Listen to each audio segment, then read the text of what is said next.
Hello, everybody. Welcome to the Akasha webinar.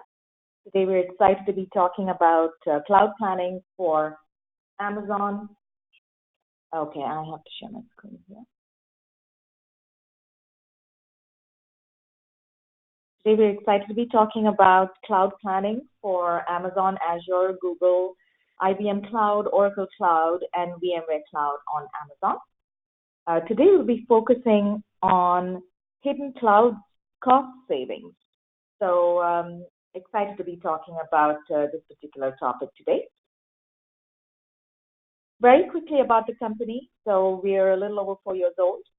We are based out of Santa Clara, California, and our engineering team is in Pune in India, and we are venture-backed by Thai Launchpad. Who we are? We offer SaaS solutions that enterprises use to plan for transitions to the cloud. And our products are road tested.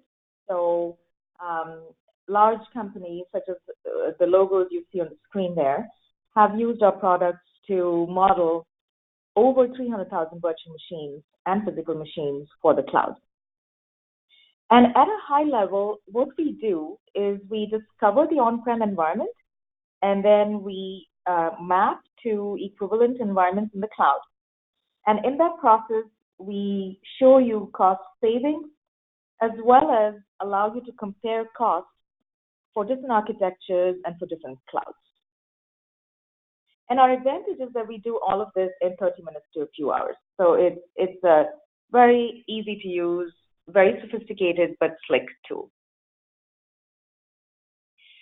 Selecting a cloud platform and resources, they're not trivial, as most of you would know. So there are technical considerations as well as business considerations.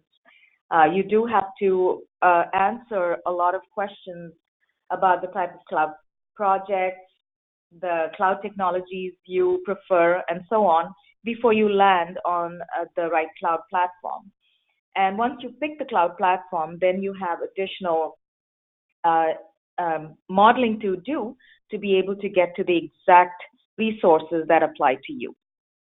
So in terms of hidden cost savings in the cloud, cloud platform providers have been competing with each other pretty intensely to offer creative cloud savings options, and we will be going through some of these. I've listed all of them here, but these are the ones that you all should be thinking about as you're planning for the cloud. So ways you can save in the cloud are by looking at application uptime.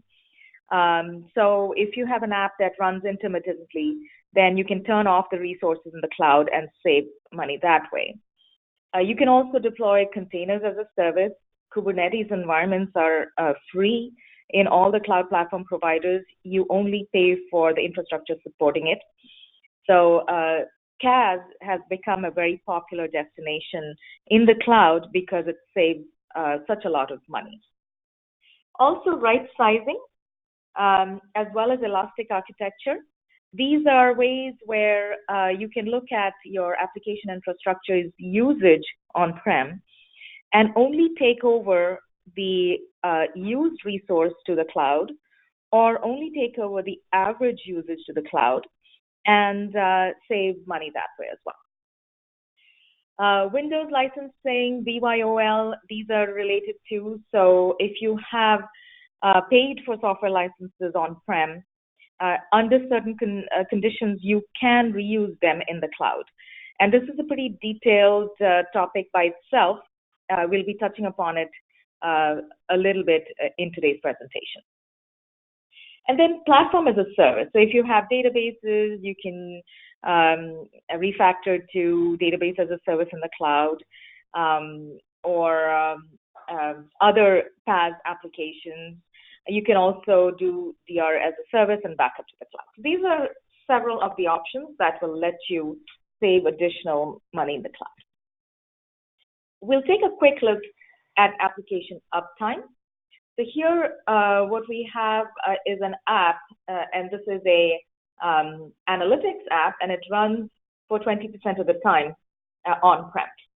So we did the modeling for this app in the cloud, and we noticed that the on-prem cost of the app is about 41,000, whereas if you run it for only 20% of the time, as in you keep those resources on for only 20% of the time, your costs in Amazon drop down to 4,000. So you're now saving almost 90% costs on this cloud, on this application running in the cloud. And just as an interesting anecdote, we also modeled for if the app was running 100% of the time, and even there were significant cost savings. So this is one way you can save. The other is right sizing. And here on the top left-hand corner, we're looking at one virtual machine, and that's VM 1220. And we looked at the on-prem usage of it, and we found that there was quite a bit of extra headroom there when it came to CPU and memory. Storage, all the allocated storage was being completely utilized, whereas 6 vCPUs were spare, as in they were not being used, even though they were allocated, and 28 gigs of memory were spare. They were not being used. So when you only migrate the used capacity, as in 2 vCPUs and 4 gigs of memory and 32 gigs of storage, what you end up with are these costs over here. So on-prem, you're paying $677 for this VM a month, whereas if you right-size for Amazon On Demand, you would pay $69 only. And if you didn't right-size, as in you took all the capacity allocated and moved it to Amazon, then you would pay $376 a month. This is the output of our application here. So if you took this virtual machine and you moved it as is, then you would be instantiating T3.2x large in Amazon. But if you only instantiated the right-sized portion, then you would be going with a T3 medium, and you would save $307 a month. So this is just on one particular virtual machine, and if you have thousands of VMs, then you should be doing right sizing to be able to save significant amount in the cloud. The other is elastic infrastructure. So as we're aware, this is a pretty common waveform for application on-prem usage. If you have an application that has a pretty steady average and a few peaks, then that application is a prime candidate for elastic infrastructure, because in the cloud, you can burst out every time your application needs additional resources. Whereas on-prem, you have to allocate for peak. So this graph here shows that there's one peak here, P1, so you have to allocate resources on-prem to be able to accommodate for P1. Whereas if you're moving this app to the cloud, you only have to accommodate for the average, and here it's P2. And in our application, we are able to look at various different types of average. We can look at mean, 95th percentile, mode, etc. So this is just an example on the right-hand bottom corner here in the chart, where we did a pretty detailed analysis of a particular application if it were to run in Azure or IBM for different average methodologies, so as is, mode, 95th percentile, as well as peak. And then we compared peak versus mode, and we found that there are savings of over $10,000 a month if this customer went with mode as opposed to peak. So this is another way you can save by going with elastic infrastructure. And then finally, bring your own license versus license included. So in our application, you're able to map to BYOL or OS included. So if you did BYOL, then in the previous slide, you can see that the cost here for one of these clouds, Amazon Reserved Instance, is $53,745 a month. Whereas if you did license included, the cost went up to $62,558 a month. So you can save 14% by bringing your own license as opposed to purchasing new licenses in the cloud. And like I mentioned earlier, there are rules around being able to carry your license over from on-prem to the cloud. As a general rule for optimizing your cloud costs, if the infrastructure varies slowly, then you should be using BYOL. There's typically large potential for saving. This is because BYOL depends on the number of cores of infrastructure you are instantiating in the cloud. If your infrastructure varies greatly, then we recommend that you use cloud licenses, license included. This is because the cloud platform takes over the management overhead. It allows for easy auto scaling. So in that environment, a highly varying environment, it's better to use the license included. All the same, you should be doing careful modeling before you actually go in and pick either BYOL or OS included.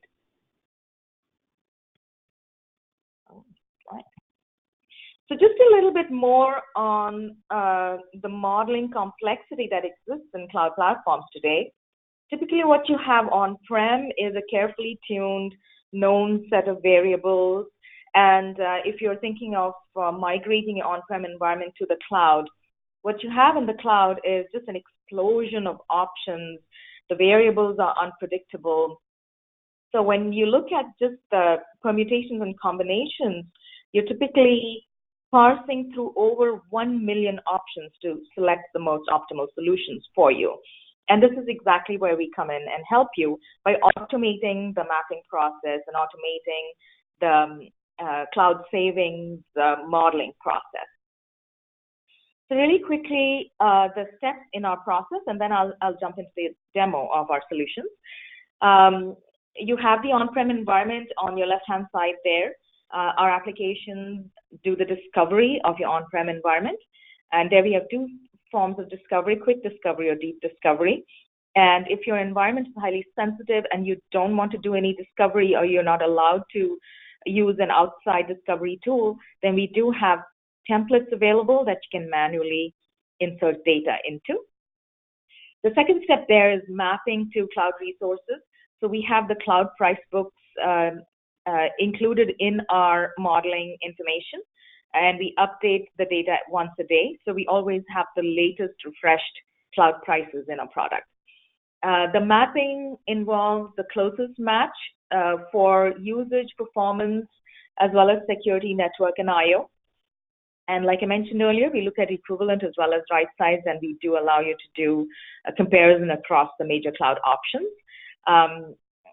Once you have that mapping done, the third step there is we recommend you do what-if analysis, where you can do any of the analysis that I mentioned earlier, such as BYOL, right sizing, elastic architecture, etc., to narrow down the most optimal environment for you in the cloud. And then finally, what you get is a cloud bill of materials. And at this point, you're ready to migrate to the cloud. You can take the output from Akasha and input it into any provisioning tool, any migration tool, and you can instantiate your environment in the cloud. So with that, I'm going to quickly jump into my demo here. But before that, let's do a quick poll.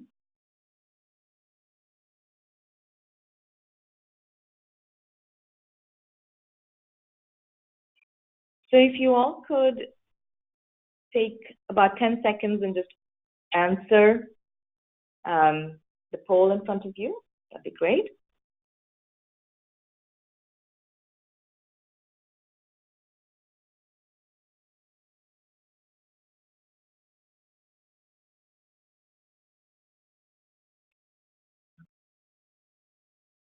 Give a couple more seconds here. Okay, it looks like people are still voting.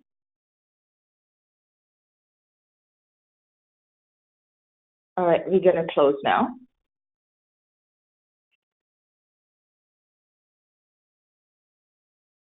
So here's the output from all of you. The cost is somewhat important as opposed to the deciding factor, which is not a surprise. Let's do one more really quickly.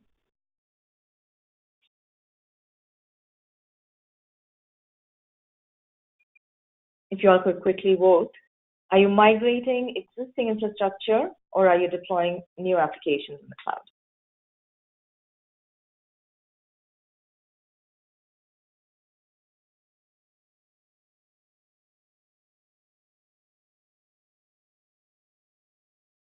Okay, we'll give it a couple more seconds and then close. Okay,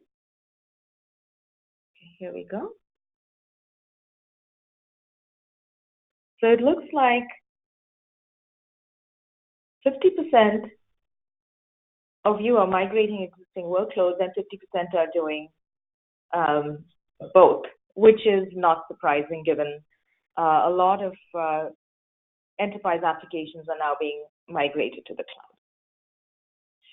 All right, with that, I'm going to go into our demo here.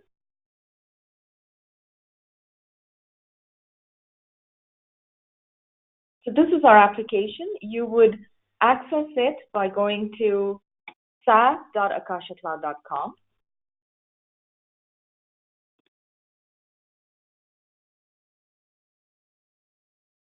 And then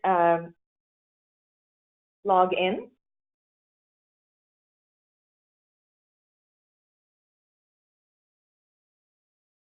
And once you log in, you're presented by our two solutions. The first solution is for planning for lift and shift migrations to the cloud. And the second solution is for planning brand new deployments in the cloud. So we'll quickly take a look at AIM. And here, what you do is you go into manage data, the source data. And here you have 5 environments that we've already ingested. If you're ingesting a brand new environment, you can download a remote collector and ingest the data to show your environment like this. So we'll quickly go take a look at view details here.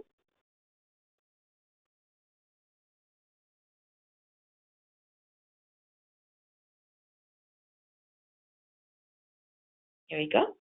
So here's the environment we've discovered. So in terms of hosts, there are 108, and this is the physical infrastructure supporting the hosts. These hosts are running 1675 virtual machines, and we also have network usage and I/O clearly shown here because these are often the reasons why you have hidden cost savings. Here's the cloud costs for your infrastructure if you were to move all of it. The other interesting thing here is you can swap out the geos. So the default here is US East, but you could swap out the geos into any of these worldwide geos that are available in the cloud. The next step would be to create move groups. So typically what environments do is they're looking at move groups as workloads or hosts or subnets, or they're end-of-lifing a certain OS version and they want to move all the apps running on that OS version over. So what we do in Akasha is, as we do a discovery, we present commonly used groups out of the box. So you could select hosts. If you're end-of-lifing these 2 hosts, you can just add those hosts as a move group. You could also pick OSs in the same way. So all the VMs running a certain OS will be then part of the group.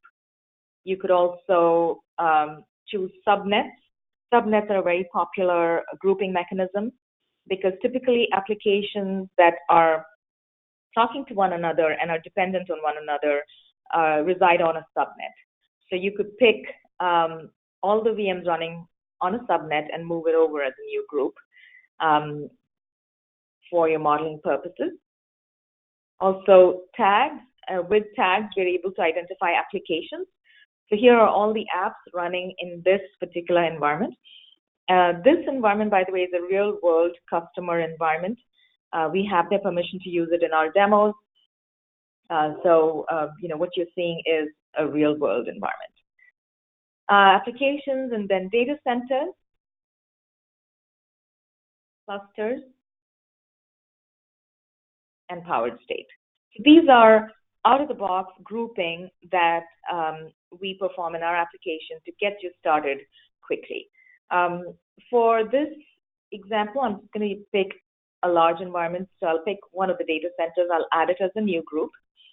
So at this point, I've created a new move group out of this data center. I can further edit it at this point. I can add and delete VMs to it, or I could simply just move over to modeling here.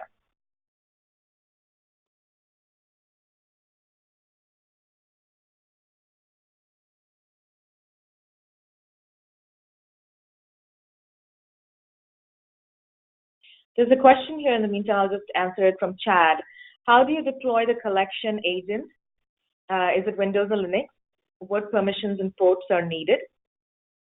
So Gautam, do you want to quickly answer? Gautam, our CTO, is here. So how do you deploy the collection of agents? Okay. So first of all, our collection methodology is agentless. So essentially, you would download our collector application. It's a Windows-based application that you would run on any Windows system in your network. It goes and talks to existing data sources, such as if it's a VMware environment, it will talk to vCenter. If it's a Windows Hyper-V environment, it will talk to System Center. We also have the ability to actually talk to certain proven popular CMDB solutions as well. And in the event that you have an environment where none of these exist, we actually publish the formats of these data sets that we collect. It's a bunch of CSV files with a particular header set, and the customers can populate that data and upload it. And by the way, that is a very popular mechanism in situations where customers are very, very sensitive to running any applications within their premise. So in those cases, we actually give a format for data structures and they fill it and give it to us. And that's a very popular mechanism in many cases. Okay, thank you. So I'm going to carry on with my modeling here. So next, what you're going to see on the screen are cloud costs for the move group that I selected. All right. So I selected a different move group from what I picked first because I didn't have enough points in my system. But what we're doing is we're modeling 435 virtual machines for the cloud. And so here you can see a side-by-side comparison of the cost for the 435 virtual machines on-prem versus in Amazon on-demand reserved instance, VMC's 3 flavors, Azure's 2 flavors, IBM's 2 flavors, Google's, as well as Oracle. You can look at interesting things like as-is cost. So just as an example, Amazon on-demand is $204,000, almost $205,000 per month. Whereas if you right-size it, it is only $42,000. So there's significant savings by right-sizing right here. And then the next step would be to pick any one of these clouds and go deeper into the modeling itself. So I'm just going to pick Amazon.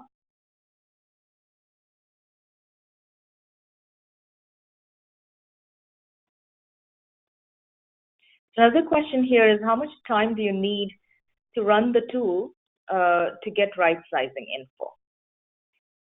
So, Alan, what happens is our tool pulls data from existing repositories. So our tool is very quick in collecting the data. So typically when you have the center running, it's been collecting right-sizing data for a while. So in that sense, with our tool, you can get right-sizing info in just minutes. If you don't have access to right-sizing information and you want to use our deep discovery, in that case, our tool has to run for about 2 weeks to be able to get a good sample set for right-sizing. All right, so here what you can see is that for the 435 VMs, we've mapped to Amazon for their infrastructure. So here what you have is the equivalent, and here what you have is the right size templates. And at the end here, you have savings from right sizing. And if you're curious as to how we came up with these, you can look at the configuration tab here. And this tab shows you the difference between what's allocated versus what was actually being used. So in the first VM here, you have 2 vCPUs allocated, 239 gigs of storage, 4 gigs of memory. You are using all of the vCPUs and all of the storage, but you're using only 1 gig of memory out of the 4 gigs. So there's excess capacity here as far as memory goes, and so you're able to save. Similarly, across the board, you can see this particular VM here has a lot of excess capacity. It's a very large virtual machine, as you can see, in terms of resources allocated, but very little of it is being used. So you're saving over $1,400 per month from right sizing in this case. So these are some of the interesting insights that you get. The next step would be to add additional cloud services. So obviously when you're migrating to the cloud, you will be adding additional services in the cloud, and these could be OS licenses if you are not doing BYOL. You could also at this point re-architect the containers and see the prices there. You could add additional VMs. So we'll just add a VM here, so you get a sense of what the screens look like. So here, let's say 4 vCPUs. Look around.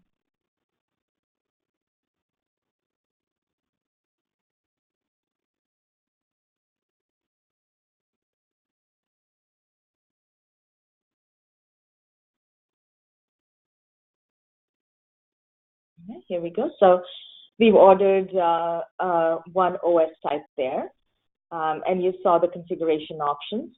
Similarly, you could go into the entire price book for Amazon right here and order anything else you need. You could order additional bandwidth, because in Amazon you do pay for bandwidth, so you could factor that in right here.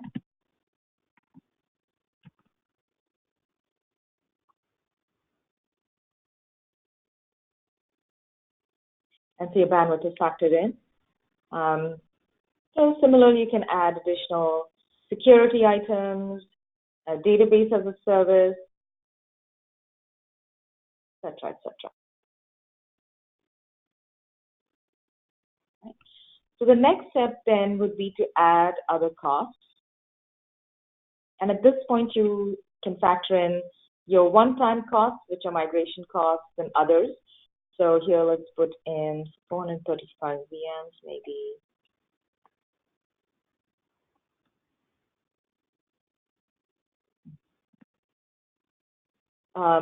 And you can also put in your network access, admin costs, other monthly recurring costs. So this makes sure that you also have a TCO to TCO comparison, because your on-prem costs do include administration costs and other operational costs. So you want to make sure that you do put in your admin costs here.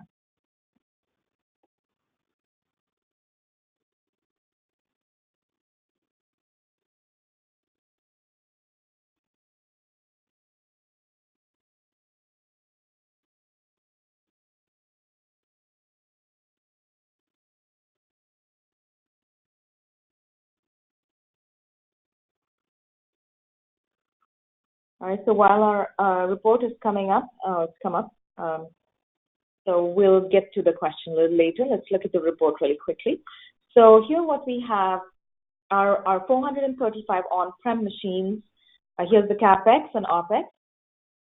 And now we're comparing here the costs side by side for Amazon versus on-prem. So here you can see that you will save considerably by going with Amazon Reserved Instance. So that's $30,000. You could also go with Amazon On Demand if you don't want to commit to 1 year, 2 year, 3 year. And if you go with Amazon On Demand and right size, you will be paying $44,000 a month for this environment. If you don't right size, which we don't recommend, then you'll be paying a considerable sum. This is almost double of what it is on-prem for Amazon On Demand. So this is an interesting modeling exercise we just did.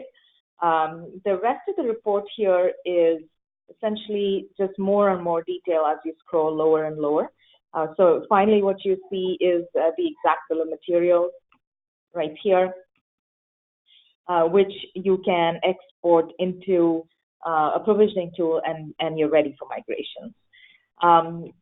You can also save this report and come back to it, edit it later. Oftentimes what we find is that there's time lag between a modeling exercise and an actual migration. So in that case, what we recommend is that you run the report one more time just before migrating, because your cloud costs would have changed. And I also want to now show you what we have here in terms of the cost savings options. So reload. There we go.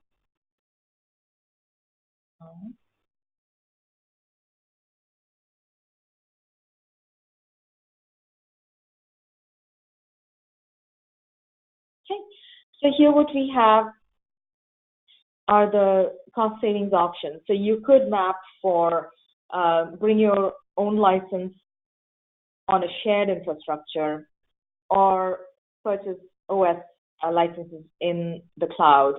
And you could do the same for dedicated versus shared. You can also do a comparison of BYOL on bare metal versus OS included. You could map to DB as a service, or web servers, or containers, and we're continuously adding more and more configuration options here. So you could compare for all the different options that we just talked about in my slides. So with that, we'll take a few questions, and let's take a look here.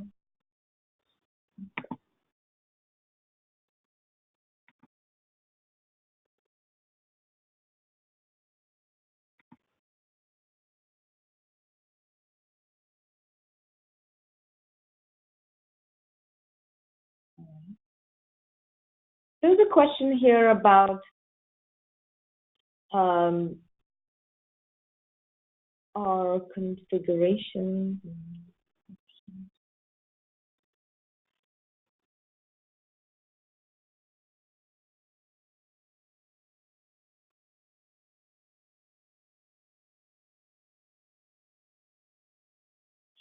When you provide cost estimates, do you assume that 100% of the customer environment will work in the cloud, or do you highlight any remediation required? So we do highlight the remediation required. Not 100% of the customer's environment does work in the cloud. There are some applications, which could be legacy applications, that would have dependencies on a particular OS, for example, that is not available in the cloud. And so we do point those out. We also suggest areas of remediation. So if an application is running on, say, large virtual machine on-prem, then looking at the characteristics, we do recommend sometimes to now run the application on a horizontally scaled environment, or like I was giving you an example earlier, right sizing or using elastic infrastructure. So we do suggest remediation. And in addition to our tools, which as you saw, are pretty sophisticated, we also have services. So you could engage Akasha's experts to be able to get even more hands-on in terms of providing any further insights and remediation recommendations. So with that, let's see, we'll give you all a couple more minutes to put any questions in.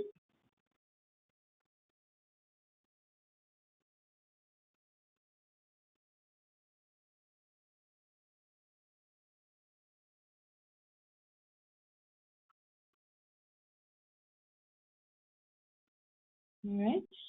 The other question is, who else beside the customer has access to this data?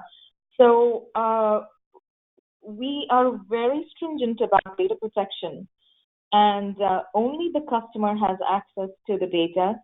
All the data is encrypted, so even we as owners of the application don't have access to the customer's data. We are hosted in Amazon, and we've gone through the well-architected review. All of the data is very secure as far as customers go.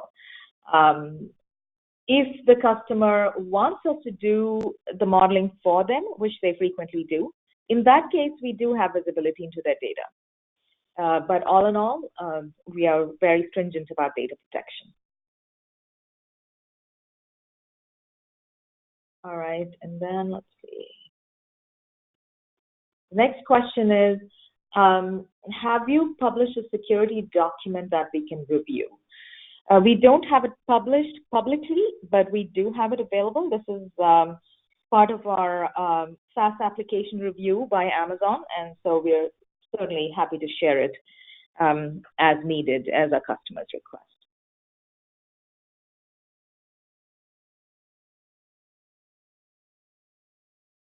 All right. So with that, we thank you so much for attending our webinar, and we hope you found it useful. Please visit our website at akashacloud.com. There is a lot of information there. There are white papers, there are videos. There's also a free trial option that you could sign up for. And we hope that you will take advantage of all the information we have. Sounds good, and have a good rest of the day, all of you. Bye-bye.